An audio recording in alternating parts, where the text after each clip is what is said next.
into a tailor, because they had said that, you know, we're worried about the candy, and she's going around and the neighbors are literally giving her handfuls. Yeah. And I'm like, she don't need that much.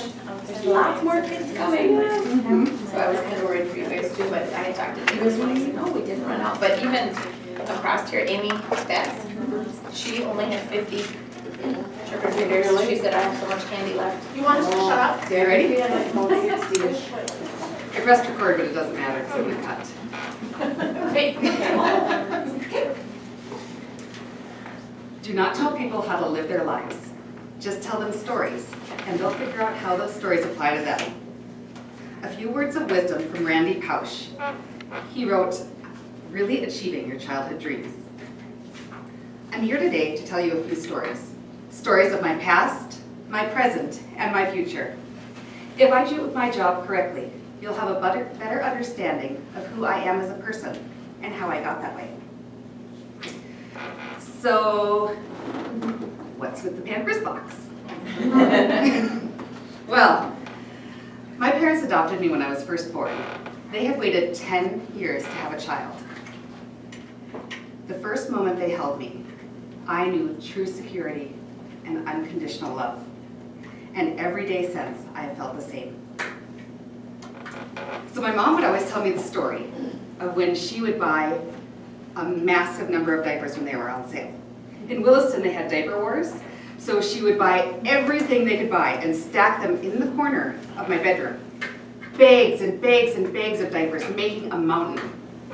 Well, that was an adventure to this little girl. So one day, I was awful quiet. Mom came in to check on me. I had ripped all of the diapers down and had thrown them around the room like a hurricane. In spite of that mess, and many other messes, emotional and physical sense, my parents had loved me. I have been lucky enough to have a daughter of my own. And now I truly understand how my parents have such unconditional love towards me. Love is the basis of everything in my past, my present, and my future. To quote Randy Pausch again, a parent's job is to encourage kids to develop a joy for life and a great urge to follow their own dreams. And speaking of dreams, when I was in junior high, I wanted a Letterman jacket so bad. All of the cool upperclassmen had one. All of the lame junior high kids didn't. I wanted one with every ounce of my heart, and I knew the only way I could get one was to be excellent at a varsity activity. So I joined speech and drama and cheerleading and track.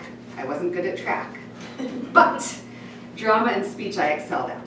As a 7th grader, I earned my pins in both of those sports.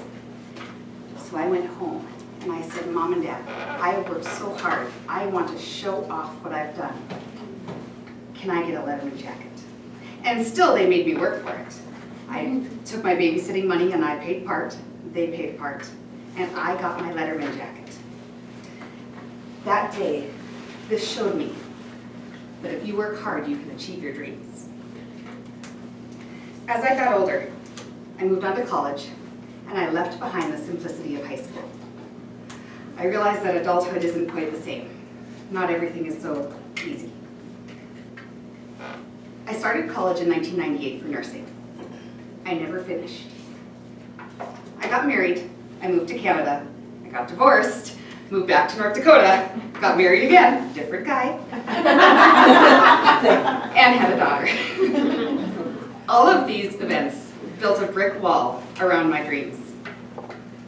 To quote Randy Pausch again, the brick walls are there for a reason. The brick walls are there to give us a chance to show how badly we want something. Because the brick walls are there to stop people that don't want it badly enough. The brick walls are there to stop the other people. I am proud to say that Bob the Skeleton represents my current life. This story is about how love has helped me to climb the brick wall around my dreams and go back to school to be a nurse. In May of this last year, I felt torn down by a job where I was very unappreciated. I felt felt that without a piece of paper, I would never have the respect of my coworkers. It wasn't this job. I was a secretary at the time, and I thought, well, I'll go to school to be a business manager. That way I'll finally have the respect I feel like I need. I'll be able to help where I feel like I should.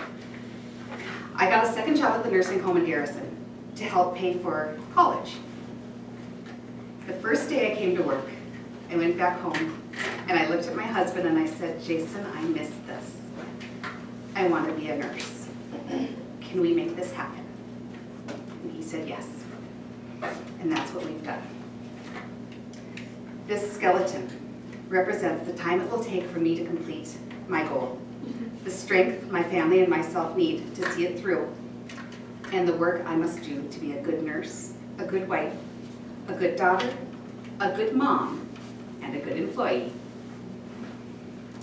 Randy Pausch says, it's not about how to achieve your dreams, it's about how you lead your life. If you lead your life the right way, karma will take care of itself. The dream will come to you. Okay, so who's this Randy Pausch I keep quoting? Well, he was a professor at Carnegie Mellon. He was diagnosed with terminal cancer and had 3 months left to live. His personal accomplishments are too lengthy to get into in this speech. However, he is most known for his last speech, in which he talked to his student body, his family, and his friends at Carnegie Mellon. His speech was titled, Really Achieving Your Childhood Dreams. He then put that lecture into book form. The last lecture is an emotional book that speaks on hard work, joy in life, empathy towards others, love of family, and achieving dreams. He asks the question, if we had to vanish tomorrow, what would we want as our legacy? I want my legacy to be the love of life was evident for all to see. I want my actions at work and at home to reflect that love. I want to go out and do for others what someone did for me. I want to be an inspiration, as Randy Pausch is. These are the stories of my life, my past, my present, and hopefully my future, all wrapped in a firm foundation of love. From my past, you see that the innocent dreams of youth can be waylaid by the complexities of adulthood. From my present, you see that dreams can come true if you're willing to work for them. And from my future, you see that how I treat people really is a reflection of who I am. Through it all, I have been blessed to have the heart, love, and support of my family and friends. I, in return, have always tried to support the dreams of those around me. Do not tell people how to live. Just tell them stories, and they'll figure out how those stories apply to them. Thank